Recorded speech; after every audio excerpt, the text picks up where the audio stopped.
Today's topic is going to be navigating admissions for non-traditional law school applicants.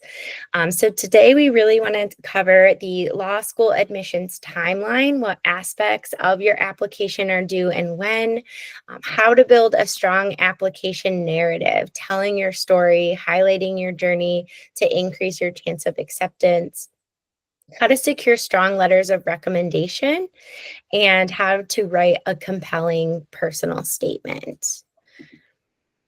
We went over a bit of the services that we help students with, from the pre-law advising, building your profile, to one-on-one private LSAT tutoring, all the way to our application support programs, which offer unlimited support through your entire application cycle.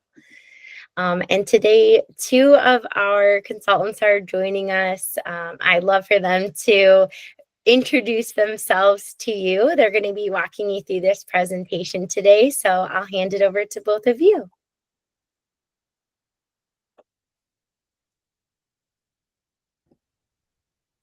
Do you want me to go first? My turn. My name's Tamara Alexanian. I use she, her pronouns. I've been an admissions counselor for a few years now with Juris Education. My background, I'm from the Chicagoland area. I went to undergrad at Vanderbilt University and double majored in English and gender studies and minored in business. And then was a Fulbright Taiwan scholar for a year, and then an AmeriCorps member in Chicago for a year before I went to the University of Michigan for law school. And since then, I was a Skadden Fellow, and then did some public policy work before I started being a full-time faculty member at American University in DC. So that is what I am currently doing. Wonderful. Hi, everyone. My name is Jesse. I went to undergrad at Emory University, where I earned my bachelor's in business administration. And then I went on to USC to pursue my JD MBA. I'm originally from the Philadelphia area. I'm from a suburb outside of Philadelphia. And since law school, I've relocated to New York, where I have been practicing litigation. So I am currently an attorney for a mid-sized firm in New York. And I'm excited to be here to speak with you about the law school process. And we've done this a few times, Tamara and I, so excited to get started. Awesome. Thank you so much, Jesse. And I don't know if you guys want to go back and forth, but yeah, as I say, you have full control of the slides. Great. Thanks so much. So I'll get us started. Some key deadlines for non-traditional applicants. So I think the thing to keep in mind if you're a non-traditional applicant is that, of course, the timelines are the same, right? Like the due dates are the due dates, and it's still rolling admissions because that's how law school admissions work. But if you're a non-traditional applicant, it's very likely that you are juggling other things that maybe undergrad students are not, right? You might already have a full-time job. You might have a family, right? You might be the breadwinner of the family. You might be taking care of children. You might be taking care of parents or grandparents. You likely just have some level of other commitment in your life. And so that probably means that you need to start a little bit earlier than someone who could be dedicating kind of full time to the application cycle. You want to make sure that you start earlier than most so that you can stay ahead and you can build yourself some buffer room in case, an emergency happens, something comes up. It's still true that you want to submit earlier, right? Like, I know some applicants apply the day applications open on September 1. Because that's when there are the most seats available. And as it gets later and later in the cycle, there are fewer and fewer seats available. And so it gets more and more competitive. I will say, though, it is not worth submitting, and I think this is true for both non-traditional and traditional applicants, it is not worth submitting a bad application just to get it in sooner, right? A bad application is a bad application. Don't submit a bad application. It is worth taking an additional couple of weeks to polish what you've written, to do some spell check, to make sure you have, a colleague or a friend or a mentor look through your materials and give you feedback. that extra time is worth it, because a very quick way for schools to weed you out is going to be if they think that you haven't, if they find typos, if they see that you aren't taking your application seriously. So again, you'll want to make sure that you're building in time to get all of those pieces done. And then you want to use the months before deadlines to get really great recommendations. You want to refine your narrative. You want to prepare for unexpected delays. Like I said, transcripts sometimes take a while to come in from universities. The CAS report sometimes takes a little bit to come in from universities. I will say, now that I'm a professor, I feel like I can say this. No one writes recommendation letters very quickly. Even when they tell you that they're going to write them very quickly, you need to make sure you build yourself some buffer room in case the recommendation letter is going slower than you thought or slower than the recommender thought. All of those things take time, and some of them are in your control and some of them are not. And so the earlier you can start planning for things, the better it'll be. All right. Let's talk about building a strong application narrative.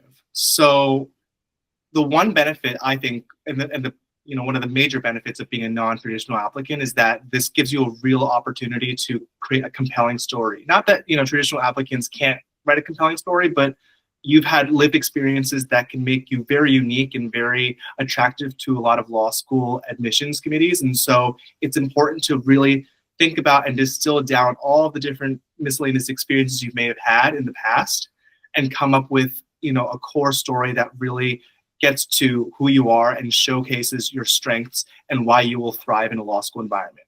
So this can come in the form of, addressing career changes. Maybe you took a break in your academic career. Maybe you took a year off because of some personal dilemma or experience.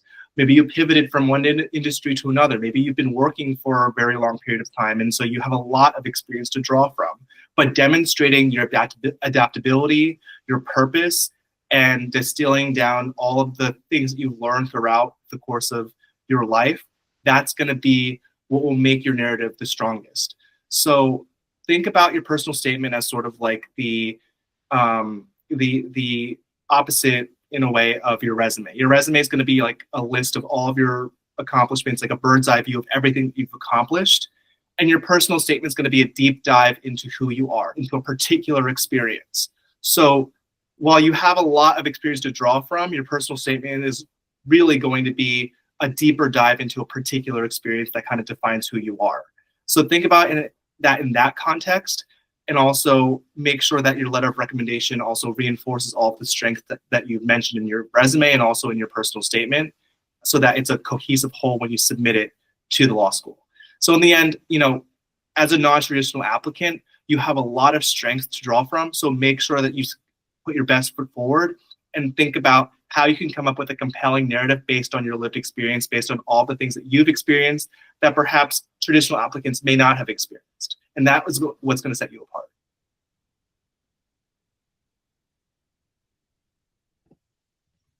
Perfect. Oh, sorry. I think we both hit it. Securing strong letters of recommendation. So letters of rec are something that all grad school applications need. Law schools also need them. Schools will have a different number that they want, right? Some schools will limit you to 2. Some will say, 2 to 5. Some will say 3 to 5. I generally recommend being on the higher, if there's a range, being on the higher end, just so you have some wiggle room, right? Like in case someone falls through or there's an emergency or something weird happens. It's easier to have asked 5 people, because you could submit 5 and then the 5th person bails for some reason. And then you're still like, okay, great. I'm still good. I have 4, right? That's a better situation to be in than to be scrambling on the back end because you only asked for 2 and then one person dropped out and you absolutely need 1 more, right? So make sure that you're picking, when you're choosing, however many recommenders you're choosing, make sure you're choosing people who can really speak to the qualities that are important at a law school, right? So you want to think about things like critical thinking skills, your writing skills, your reading skills, your analytic skills, your like professional growth and development, right? All of those things are really important. And for non-traditional students, those are things that hopefully bosses and supervisors can speak to really nicely, right? This recommenders are not, especially for non-traditional students, should not just be former professors, right? If you have a former professor that you can ask, great. If you have an academic letter, I think that that is a really nice balance if you have a few supervisors who can write your letters.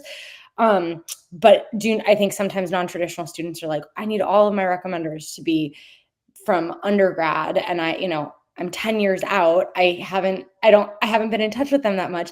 That's okay, right? Don't get old letters of recommendation that aren't really relevant to who you are anymore. Just for the sake of getting them. You can have and it doesn't matter that your supervisor is not a lawyer. It doesn't matter that your supervisor is not a professor, as long as they can speak really highly of the work that you've done and give really good examples, give really good details, all of those things. Those are the pieces that are going to matter when you're selecting people, right? Generally, when you ask a recommender, I recommend providing them a summary of like why you're applying to law school. Sometimes they ask what schools you're applying to. Occasionally, they might ask for your application materials, like your personal statement, your why this law school statement, those sorts of things. You'll also want to include your resume. That can be really helpful to make sure that the recommender is, especially that they're saying the right dates, right? Sometimes they'll say like, I've known this applicant for 3 years. And in reality, you're like, no, actually I've known you for 4 years. Like, please make sure that you're putting the correct information. Your resume can be really helpful for a recommender to make sure that it's all matching up, because the rest of your application will obviously also have your resume. So check in, see what they need, see what materials would be helpful for them. You don't want to send them so much that it's overwhelming to them. You don't want to send them so little that they're like, I don't even know where to start. And then we recommend at least 6 to 8 weeks. I emphasize at least. I'm a big fan of the 3-month mark. You want to make sure that they have time to really put thought into this letter. And especially if you're asking someone who doesn't regularly write letters of recommendation, it might take them a little longer, right? They don't have like a template that they can use. They don't crank these out as frequently as maybe an undergraduate professor or an advisor, right? So you want to make sure, and they might actually come to you with questions. I've had former supervisors be like, what websites are good for examples, right? Or do you know what an example letter of recommendation looks like? Or can you tell me what qualities I need to focus on? So you really want to make sure that you're giving yourself and them the time, the time to get them the information they need, and then them the time to digest the information and then write a really good letter for you. All right, so this kind of dovetails back into what we were discussing before about the personal statement and how you want to leverage your strengths as a non-traditional candidate. So law schools don't need a generic why law essay. It's not necessarily the case where you're going to have to explain to them, I want to go to law school because I've always dreamt of it because of X, Y, or Z reasons. That could be a good essay, but I want you to focus on who you are and what makes you unique. Because a personal statement, you don't want it to be like some kind of generic statement that could be applied to just any person, and particularly not if you're a non-traditional candidate because you have experiences that other people do not. Maybe you took time out of school because you needed to address some type of personal issue, or maybe you have a wealth of experience because you've worked for a really long period of time and you're returning to school. Whatever your situation may be, what makes you non-traditional makes you unique, and that's what you need to focus on. And you need to come in with that mindset when you are sitting down to write your personal statement. Don't just start writing about things that you think the admissions committee wants to hear. What they want to hear is what you have experienced and what your life has been about. And as I said before, focus on depth over breadth. Breadth, meaning, a bird's eye view of everything. That's going to be your resume. That's going to be, a rundown of all of your experiences of what you did from 2015 to 2025. And it's going to show like everything in a list order. your personal statement is going to draw from one particular event or one particular experience, and it's going to be a deep dive into why that experience was pivotal and important for you. And it ideally should be a moment that kind of defines and informs the direction that you want to take when you do go to law school.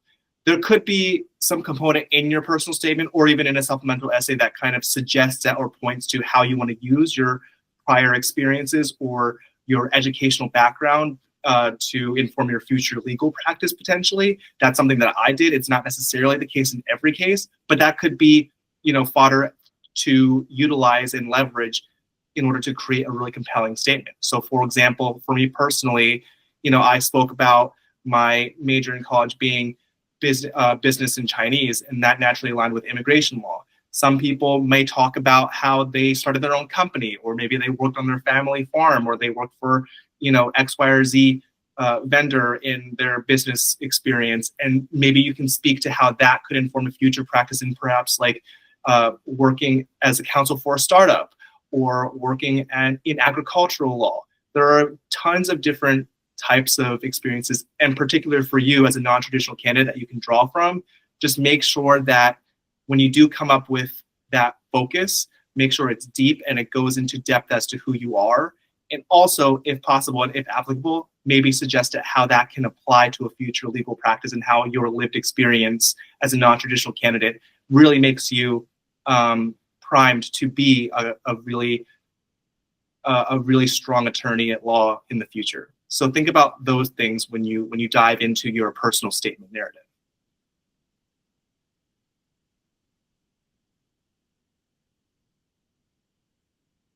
Okay, insider advice. Top law schools, and to be honest, all law schools really are looking for candidates who can articulate how their background will add to their class, their class profile, right? So law schools are kind of in the business of trying to curate the perfect law school class filled with lots of different experiences, because those experiences make classroom discussions much more robust. And so what you want to be able to do, no matter what your background is, even if you come from a very non-legal background, which was what my path was, you want to be able to explain why those experiences that you've had are going to make the classroom better, are going to make the law school a better place for everyone to be, right? And you want to make sure that you find ways to stand out. I think Jesse has said this a couple of times, it's a great thing to be a non-traditional student. Schools really love that. They value that that is a different perspective. They value that you all often have more work experience. That means you have much more professional knowledge that they don't have to teach you, right? Those are all great assets. And so make sure, don't shy away from the fact that you have great work experience, right? Or that you have a really non-traditional path to law school. Maybe you overcame hardship, right? Maybe you had to take a lot of time off in undergrad for family reasons. Any of those things, I think making sure that you see those as assets instead of weaknesses in your application, and making sure that you frame your stories in kind of a strengths-based way. And that really does add a different layer. Like, I'm not just saying this because it'll make your applications look better. I really do believe it makes the law school better. It's great to have people of different ages. It's great to have people of different backgrounds. Some of those things that you develop as a non-traditional student are kind of like adaptability, flexibility, leadership skills, right? And they're very different when they come from real life experience versus, if you've been just going to school, kindergarten through law school. We sometimes call that K through JD, or the skills that you might develop in a kind of simulation environment, think like mock trial or something like that, right? There's different leadership skills that come from, I've spent hours and hours and hours on the phone working through like insurance benefits for my grandparents, right? There's a different kind of life experience that comes from what some non-traditional students can bring to the table. And you all should make sure that you don't sell yourselves short by, not seeing your characteristics in that same way and selling it that way to the law school, right? Sarah, I think we're back and ready for you. Yeah, thank you so much. This is just a brief pause. Wanted to check in with everybody. This is a great time. If you have any questions on what we've covered so far, please feel free to drop them in the chat. In the beginning, I mentioned, if you wanted some more one-on-one time to go through all of your own specific questions or background, we do offer free consultations. So if you want to scan the code on your screen, that'll bring you right up to our calendar page. You'll meet with one of our admissions specialists. We love to learn about your background, answer any questions you have, connect you to any resources that would be helpful for you, or help you to see if any of our programs would be a good fit for the place that you're in. We work with non-traditional applicants applying to law school all the time. And I think one thing they really enjoy is that pre-law advising program, just helping you get that checklist, get everything ready and in order before you're ready to apply. But either way, feel free to book a call on there with one of us. We'd love to meet you. And then for any of our programs that are on the website, there is a discount code right there. It says 10 off web. So you can apply that to any of the programs for 10% off, just as a thank you for being here with us tonight. But yeah, do we have any questions so far? It can be about anything we've talked about, anything personally to you, anything about Juris. So I'll give you guys a second to type.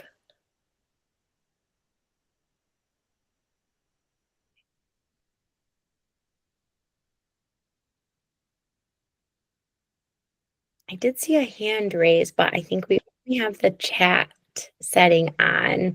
Are you able to access the chat to type your question in, Sandy?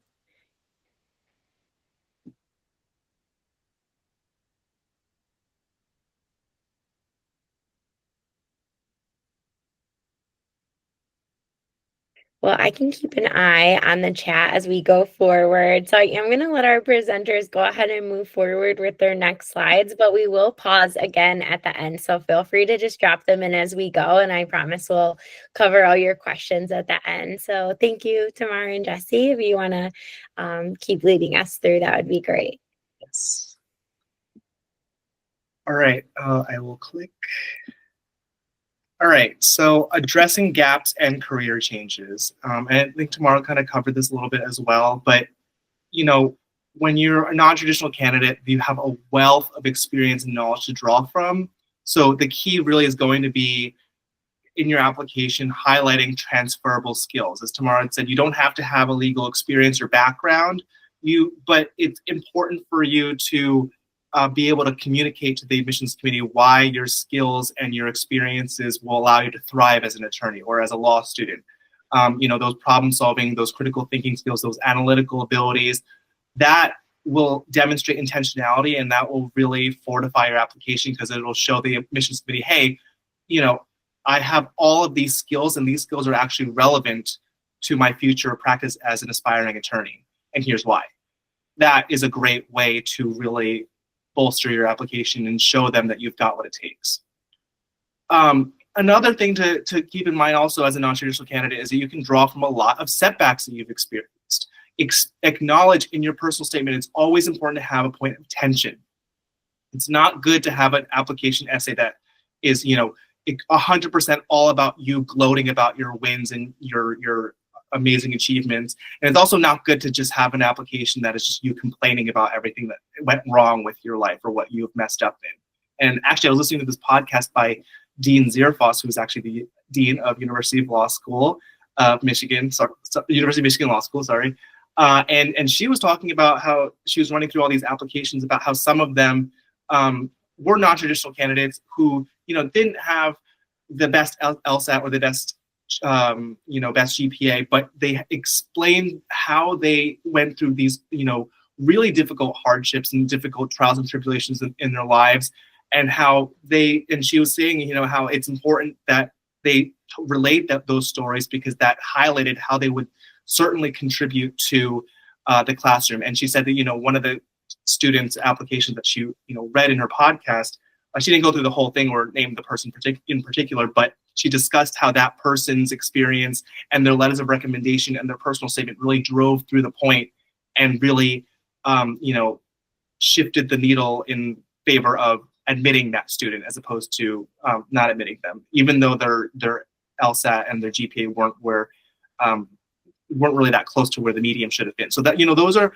specific cases where a non-traditional candidate can really shine, is when you highlight whatever hardship it is and demonstrate that that has given you the fortitude and the resilience to succeed as a law student. And having, letters of recommendation that kind of tie that story up and support it, that narrative as well, are equally important and crucial. And again, provide that context, but don't spend the entire essay just complaining about, oh, this was unfair or that was unfair. Of course, highlight that you had that tension and that hardship, but make sure that the story demonstrates that how you grew and how you learned from that experience and how that can apply to law school. And she actually had an experience in her podcast where she went through a student's application who had a really high LSAT score and a really high GPA, but the students or the applicant's essay just kind of missed the mark because it seemed to be extremely negative, and it was like them complaining about such and such circumstance, and that was not a compelling way to tell the story. So just keep that in mind, have a point of tension, draw from your setbacks, but don't focus intently on 100% of what went wrong. Focus on how you grew from that experience and how that can allow you to succeed in law school.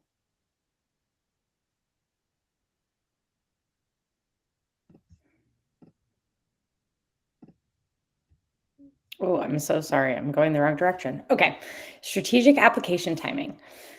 Like I said before, you want to apply as early as you can. That is when the most spots are available because law school admissions are rolling. That's when the most money is available for financial aid. This is one of my least favorite parts about law school. I hate that it is rolling admissions. I wish they would just give us a firm deadline and review all the applications at once. They do not do that. So again, you want to balance quality with getting things in quickly. I often say, like, now is a great time to start preparing for next year's cycle, right? Because if you're giving yourself starting this spring through summer to prepare your essays and get your rec letters in order and all of those things, that means that you likely, depending on your individual circumstance, you likely will have time to get it in by early fall, right? And that's really, really the ideal situation. You will obviously, this even better than I do, you will be managing multiple commitments while applying. It is very unlikely that the only thing you're going to be doing between now and applying to law school is applying to law school, right? It is very unlikely that, and if you are in that situation, I am very happy for you, but most people are not. And so you want to make sure that you're setting a structured timeline for yourself. You want to break tasks into bite-sized pieces, right? Sometimes I hear students who are like, I'm going to write all my essays in one weekend. And I'm like, I don't know if that's the best idea. I don't know if that's going to result in you writing the best essays you possibly can to get into law school, right? So think about, like, okay, how many drafts do I think I need? How many extra pairs of eyes do I think I need, right? How many people do I need to ask for edits? And then how long do I need to give them to get me edits? And then how long do I need to implement those edits, right? So, like, really work backwards on all of those pieces. And you don't have to work on one thing at a time, right? Some people like doing their resume first, then doing this essay, then doing this essay. Some people actually do better working on, like, I'm going to spend an hour on my resume one day, and then I'm going to put it down, and then I'm going to give myself a brain break and start working on the personal statement. And then I'm going to go back to the resume, right? So, like, you can do it in order if that's helpful to you. And if it's not, and you're like, actually, it's better for me to work on a couple different pieces at the same time, that's also a totally fine strategy. Either way, you should make sure that you know what your strategy is, and you should know how your brain works best and really capitalize on that. What worked for someone else is not what's going to work best for you. And you'll also want to make sure that you're, like, thinking through, do I have a wedding upcoming? Do I have a family obligation upcoming, right? Like, sometimes people are like, yeah, I'm just going to, like, work through the holidays. And some people totally can work through the holidays. I am not one of those people. I go home and spend time with my family and I cannot get any work done. I just want to like watch movies and hang out and eat dinner and, like I can't get work done in that setting. So make sure that you're being honest with yourself. And it's okay to say, if there's a big family event, I'm not going to be productive this week. Let me think about how I can be productive before and after, right? Or if there's a big wedding coming up, no, I'm not going to want to be working on my personal statement at the wedding. What other things can I do that week to make sure that I get the work done that I need to get done? And then something that I tell students often, sometimes it's a great decision to wait for next cycle, especially if you are struggling to hit your LSAT score and you feel like you're up against the clock, right? If you don't feel like you have the time to put in to really polish your materials, there is no harm, especially if you have a job where you can stay an additional year, right? Or you're in some sort of financial situation where that is an okay choice. Waiting an additional year and polishing your materials and then getting them in even earlier than you were going to this cycle is a great plan. It is harder to, sometimes students are like, well, I'll just apply this cycle. And then if I don't like anything, I'll apply again next cycle. That is also a fine choice, but it is a lot more work, right? Because now you need to develop a second set of application materials. And also it is a lot more money to apply twice. So just think about what kind of cost benefit analysis you're running, and what makes most sense for you. All right. So let's talk about navigating the LSAT as a non-traditional applicant. So as Tamara had said, typically, and especially for non-traditional applicants, you're going to be balancing a lot of different obligations. You probably are working or have worked for a long period of time, and maybe you're balancing your study schedule with work. So just make sure that you're factoring those responsibilities in, those duties, those job, whatever it may be. Make sure that you are setting a schedule for yourself so that you're able to balance the two of them. And sometimes that may require like a little bit reduction of your hours working throughout the week, if that's possible, and giving yourself a little bit more flexibility with how much time that you're able to allocate to studying, because this is it's just the fact of the matter is, and let's call a spade, like the LSAT is an incredibly important part of the application. So you want to make sure you get the highest score that you can. And unfortunately, it is common for a lot of my clients who are non-traditional applicants to not have the best GPA or the best aspects of other parts of their application. So the LSAT is a really it makes the LSAT even more important, so just make sure that you are prioritizing that and making sure that you're making progress, whether that's through getting a tutor to keep you accountable, whether that's through making sure that you do a set number of practice tests throughout the week or month, especially leading up to the actual exam itself, focusing on making sure that you're targeting those problem areas and really drilling in those questions so that you're not just kind of like, oh, I'm doing X number of questions, and so this should necessarily generate this type of result or outcome. That's not really the case. It's all about making sure you're honing in and being productive and efficient with your time and focusing on your problem areas first and foremost, and making sure that you don't repeat the same mistakes on the practice test on the actual exam. So whether that be through getting a tutor, whether that be through coming up with your own schedule, whether that be through making sure that you are more flexible with your time, make sure that you are staying on top of this, because the LSAT, especially typically in general for non-traditional applicants, it's an incredibly important component. So keep your eye on the ball for that.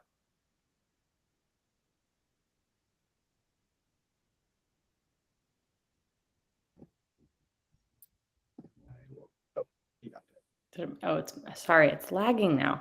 Okay, leveraging work and life experience.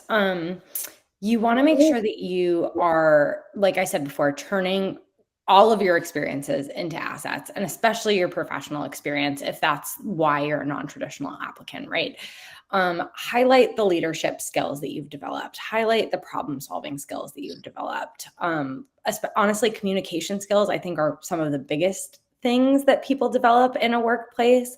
What are kind of professional ways to interact with colleagues, with supervisors, with people in other organizations, right? What does networking look like? All of those things are things that sometimes other law school students don't come in to law school with. And so it's a huge asset that you have that. And the law school career office does not have to teach you how to do those things, right?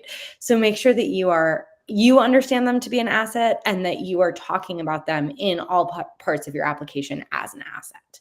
I think they really do show readiness to go to law school, and lots of law schools really prefer that type of experience. Some of them actually have reputations for not liking taking students who don't have some sort of professional experience, because it's just that valuable. You also want to use your life experiences to strengthen your application, right? So make sure that you are thinking about like what really makes you unique, right? What is part of your identity that you're really proud of? What unique perspective did you develop because of, you were raised in a particular way, or you had a unique experience growing up, or, something happened in your formative years and it changed the way that you see the world. Those are, again, all things that law schools see as assets and will change the type of student you are, will change the way you interact with other students. And law schools love to bring kind of people together who have different experiences, because those different experiences then create a better classroom environment to talk about, things like crim or contracts or property, right? That brings those conversations to life, because those different life experiences help you interact differently with the law and think about the law differently. All right. So let's talk about some common mistakes that can be made in your application.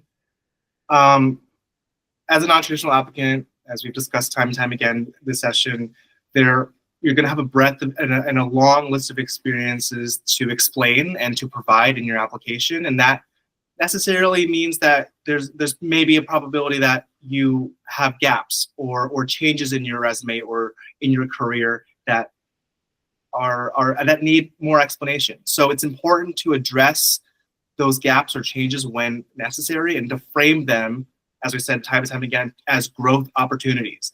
Just because you had a change or maybe you took a break from working or from school doesn't mean that that's necessarily a weakness. And even if it is, we frame it as a growth opportunity. We frame it as a way to explain to the admissions committee, hey, this is a hardship that I experienced, but I learned so much from it, and here's why. And these are the skills I gained and how they can apply to allow me to thrive as a law student and as an attorney at law. And this is a perfect component to add to your personal statement if applicable. That's a place, as we discussed before, it's important to explain a point of tension in your statement. It can't all just be 100% everything that you've accomplished and everything you've done right and successfully. And it shouldn't all be about everything you did wrong or you complaining about as something negative and going into a rabbit hole about that. Your personal statement should discuss a point of tension, a hardship, a conflict, some problem or dilemma that you experienced, and how you overcame it and how you learned from those and gained a strength to persevere, and how that resilience will allow you to thrive in law school and as an attorney. In addition, academic performances can certainly matter as a non-traditional applicant, especially if you, for example, went and you attended graduate school after undergrad. That could make you a non-traditional applicant in a way, and maybe you did better in graduate school. Make sure to highlight that when applicable. If you are in college and perhaps you have gaps, or there's some kind of anomaly that makes you different from a usual applicant, but you have an upward trend to your academic performance. Maybe your GPA increased significantly from your freshman to your senior year. Talk about that upward trend when applicable. Mention that if it's in an addendum, and we can discuss that and work with you one-on-one to discuss if that is something that may be worth mentioning or addressing. And we can talk about how we can frame that with you on a one-on-one basis, because it is unique to each scenario. But those are definitely things that you want to consider explaining, because if you leave certain things blank, that can lead people to assume things that may not be in your best interests.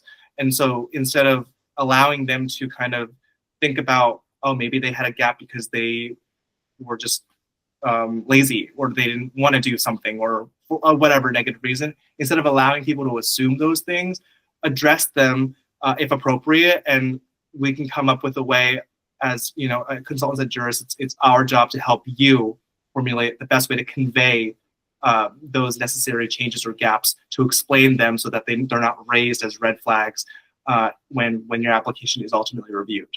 So just keep that in mind. That's something to definitely consider, especially since you are likely going to have a breadth of experience to explain and to provide in your application. And you just don't want to, in many cases, to allow the admissions committee to just come up with assumptions about you. You tell them who you are.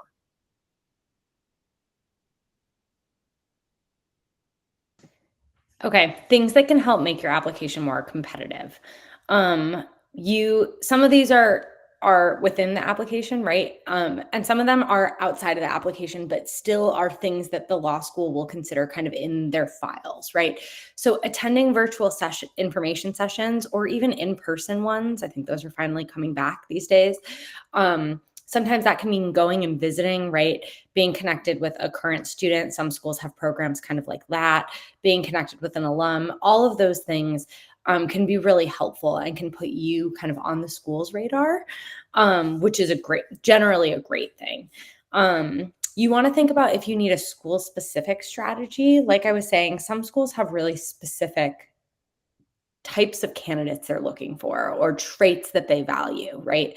And so if you have, your top schools, you'll want to do research. You'll want to figure out what those traits are that those schools are looking for. How can you highlight those traits in your application? And that might mean you submit certain essays or certain rec letters to some schools, but not to the other schools, right? That might be kind of what your strategy is to make sure that you're highlighting XYZ value at this school, but you're highlighting ABC characteristics for a different school. So you'll want to do research and then make sure you're making strategic choices around that. And then you want to show a long-term commitment to the law through some sort of consistent engagement. You can read legal cases, you can join pre-law forums, you can take free legal courses online. You can also do none of those things and just think more deeply about what brings you to the law, right? I didn't know I was interested in going to law school until I was applying to law school. And I just needed to craft a compelling narrative about how, even though I didn't have a background that demonstrated why law, I could still articulate what that was now. And so I think this comment actually translates nicely to, you just want to be able to show that you are not kind of a flaky person. You want to show that you're not someone that switches jobs every 3 weeks, right? You want to craft a narrative about how you are a consistent person. You are someone who, when you set your mind to something, you do it. You are committed to things. That can be volunteering. That can be your job. That can be your family, right? There are lots of ways to show and talk about commitment. And especially if you don't have other legal things on your resume or on your academic track record, you just want to show that this commitment comes from somewhere and that you're someone who really kind of follows through on the things you set your mind to. All right, so maximizing financial aid and scholarships. So research scholarships for career changes, first-gen students, underrepresented backgrounds, those are definitely out there. The money is out there. Just make sure that you take those opportunities when you can to do the research. And at Juris, we work with you to craft those essays to maximize your chances of obtaining those scholarships. I've had discussions with admissions counselors and people in law schools committees who speak about how there are literally funds that cannot be put to use because people don't apply for those scholarships or for those specific grants. And that money is specifically allocated for applicants of those grants. And so it can't be released or used anywhere else besides providing financial aid and scholarships for those specific programs. And so if people aren't applying for them, then the money just sits there. And it's often the case that if you apply and no one else applies, then you'll probably get something out of it. So just make sure that you take opportunities when you can, especially as a non-traditional candidate. Maybe some opportunities, programs, scholarships may apply to you that don't apply to other people. And so that necessarily makes you more competitive because fewer people are qualified to even apply for those particular scholarships. So we'll work with you to identify and to maximize your chances of getting those. And also, it's important to consider negotiating financial aid strategically. There are certain cases where competing offers or LSAT retakes can be used as leverage to negotiate that. But that's a discussion for one-on-one when you consult with your your juris consultant to see if that's something that may apply to you. And then it's also important to look beyond law schools for funding. So bar associations, nonprofits, pre-law programs, they're all out there and they offer valuable scholarships and other opportunities as well. So just be on the lookout for that. Keep yourself in the loop. It's important to network, go to pre-law events, go to networking events, and just see what is out there, because what you miss 100% of the shots that you don't take. And that really is the name of the game, especially for financial aid and scholarships. And, you know, as the application process becomes increasingly competitive, especially this year, as we've seen, there's like a 20% jump in applications. You know, that necessarily means that there's the competition for financial aid from within law schools may become more strained. You know, it's a little early because we can't really tell, because it's the jump in applications happened this year in this cycle. So we'll have to see how that how that impacts financial aid in the years to come. But, you know, logically that would make sense, right? With more applicants and the more competition, it's going to be more difficult for law schools to, they may be using a little bit more strategy when it comes to allocating financial aid and funds. So just keep that in mind, and make sure that you are leveraging your experiences as a non-traditional applicant to maximize your chances of getting those scholarships and that financial aid support when applicable. Okay, for navigating waitlists and deferrals, this is obviously on the back end, right? You hopefully will get into all of the schools that you want to, but if you do not, there is a waitlist and deferral strategy. So the biggest thing that you'll want to do if you're waitlisted at one of your dream schools is you want to send a strong letter of continued interest. We sometimes call them LOCIs or LOCIs. And you want to emphasize any updates that you have. Do you have an updated GPA? Do you have an updated LSAT score? Did you get a new job? Did you get an award in some way? You want to reaffirm your commitment to the school, right? And then you want to address any weaknesses in your application. And I generally say that letters of continued interest should be sent more than once until you get off the wait list. It's not just kind of a one and done thing. You should continue to reaffirm your interest in the school as you sit on the wait list, because obviously not in an annoying way, not in an overzealous way, but you do want to be top of mind for them when they're thinking, who on the wait list could we let in? And do we think would take the spot? Hopefully the first name that comes to mind should be yours. And that happens the more touch points you have with them. And then deciding whether to accept a deferral is a really personal choice. Not all schools are generous with deferrals. Some of them are, some of them aren't. Consider what an extra year might do to strengthen your profile, right? Can you retake the LSAT? Can you gain some additional experience? Is there something else you can add to your resume? Can you save more money, right? Like, would that make a huge difference in law school costs for you? That's sort of the things that you'll want to think about if you're considering a deferral. All right, so let's talk about networking and building connections. When you are admitted, it's important to join admitted students events to connect with professors and just see if you like the campus and you like the community that you go to. And so oftentimes the schools will actually buy the airplane ticket or travel expenses for you and for you to be able to visit the campus. That's exactly what USC did for me and for, I'm sure, many schools. But it's important to do that because this is a place that you're going to be spending 3 years at least. So make sure that it's somewhere that you can really tolerate at the very least. But ideally, it'll be a school that you really like and you'll enjoy being at. And leverage your professional network. Reach out to lawyers, alumni, mentors to really position yourself for future career opportunities. This is incredibly important because it really is not just, I mean, at the end of the day, by and large, when it comes to career opportunities, your GPA in law school is going to be incredibly important. That said, not everyone's going to have 4.0 in law school. And that necessarily means if you fall into the middle or lower tier of that category of when it comes to GPAs, you're going to need to rely on your network. You're going to need to rely on other strengths that you may have to best position yourself for a job position, to make yourself the best candidate possible. Because you can't be someone who has low GPA and also has zero social skills or zero ability to network and zero alternative skills to offer, because then what are you marketing? So just make sure that you are diversifying your skill set. If you can't, I guess there's no way to guarantee that you'll get 4.0 in law school, but just keep in mind that you may not have the GPA that you ideally want. And if that's the case, and it will be the case for a lot of people, make sure that you are leveraging your professional network. Make sure you're making yourself marketable for employers, making sure that you're positioning yourself best to put your best foot forward.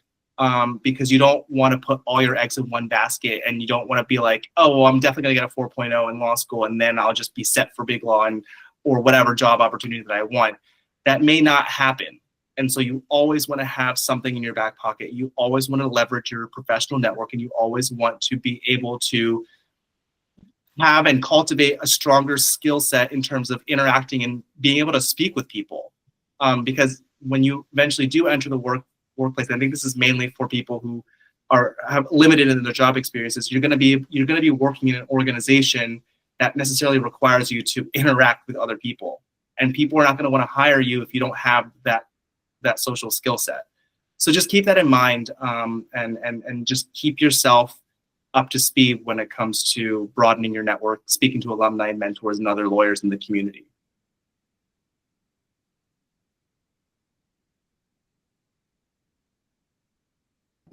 Sarah, I think we're back to you. Thank you guys so much. That was so helpful. For everybody on this webinar currently, or if you're watching the recording back, this is a link to a feedback survey. Your input and thoughts on our webinar that we had today, or for any future webinars that you'd love for us to have, we run these for you, for our students. We want to support you in any way we can. So if there's a particular topic that you'd love to have us do next, or if you'd like to share your thoughts on today's webinar, please do so. We love to hear your feedback. And I know we just have a couple minutes left, so we're going to try to get to a couple of the questions in the chat, but for any questions we don't get to, or if you'd like a longer 20 to 30-minute meeting, please go ahead and book that consultation so we can chat with you longer. Some of the questions, this is one I hear a lot from the non-traditional applicants that I speak with. I'm curious about the letters of rec. I know we touched on it, but the student in particular said, she's in grad school right now. She said, I'm in grad school right now, so my dissertation committee will likely be providing letters along with some work supervisors. Are these the best references, or is it still essential to get the undergrad instructor's recommendations?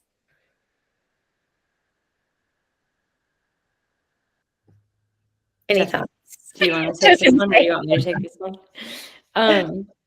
I think academic, as long as it's academic, that's helpful, especially if you have, I imagine that you're working very closely with your supervisor. I will say your undergrad GPA still matters a lot, but I don't think your academic recommender needs to be an undergrad recommender, especially if you are multiple years out from your undergrad, right? So as long as the academic recommender can still talk about kind of your academic performance, then I think you are good to go. Yeah, I second that. I think it will depend on how far removed you are from undergrad. Of course, your undergrad GPA is still, unfortunately, or fortunately for you, it depends on your situation, will be front and center. But your graduate GPA, since it's more recent and is also academic, will definitely, if it's a higher GPA than your undergrad, will be a plus. But it will not completely overshadow that undergraduate GPA.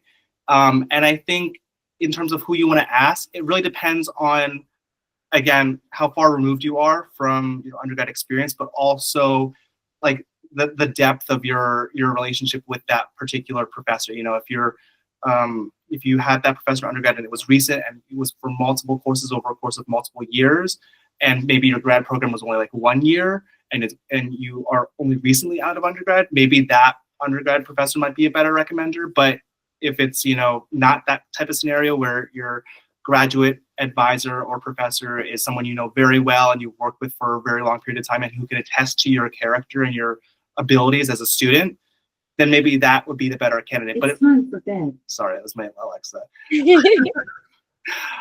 But in the end, it's going to be based on who knows you best, and only you can really decipher that. But I will say I agree with what Tamara said in terms of how far removed you are from undergrad will play a significant role in deciding that. Fantastic. I know Sandy asked a question at the halfway point.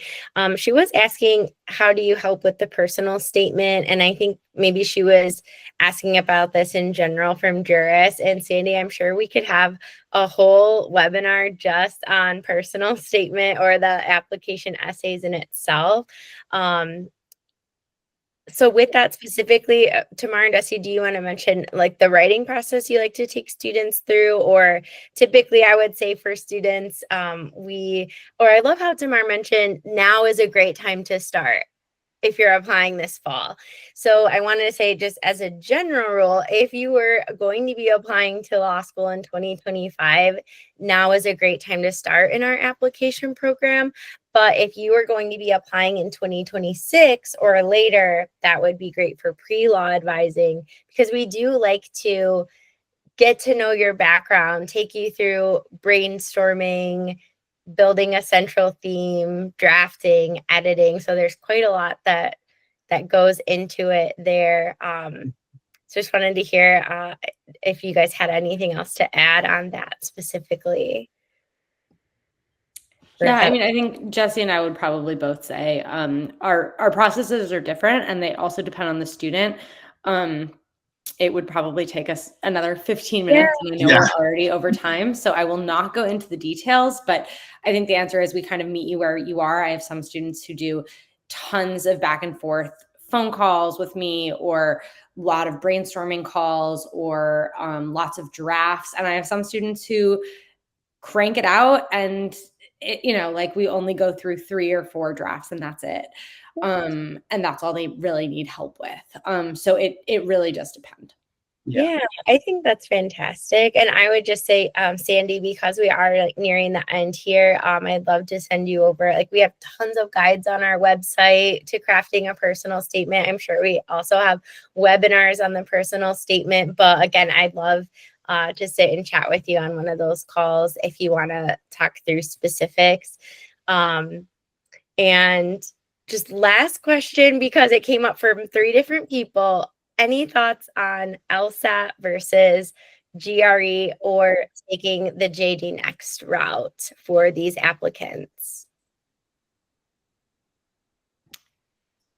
I will just say I haven't had any students who have been successful with the JD Next route. I have had, and that's actually true also for me for the GRE. I have not had a ton of students be successful with the GRE score instead of an LSAT score. So I am just based off of that anecdotal information. I still really unfortunately recommend the LSAT. I hated the LSAT. I hate that I have to recommend it now. But I just haven't seen a ton of students be really successful with JD Next or GRE for top schools. And so it's hard for me to suggest it. Okay. Yeah, I would second that. Haven't had anyone in terms of JD Next. For the GRE, I've taken both, and I've also had students take both. And I think that it really, the LSAT seems to be by and far like the most common and probably the most comfortable people are.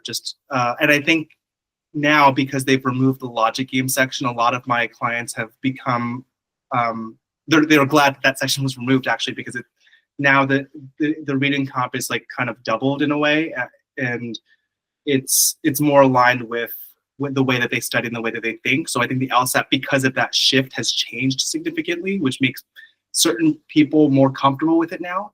And the GRE, I think that exercises a different part of the brain in a way, because there's a science and math section. And so, some people may thrive in that area.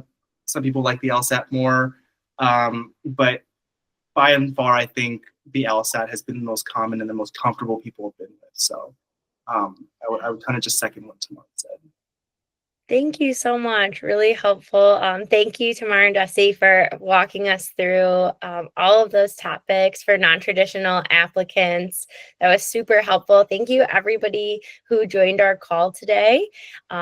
We really appreciate you being here, and I hope to get to speak with you soon. I did share the link in the chat for anyone that wants to click on that and go ahead and book a call just so we can spend some one-on-one time chatting a bit longer. But really appreciate everybody being here, and I hope you have a great rest of your evening.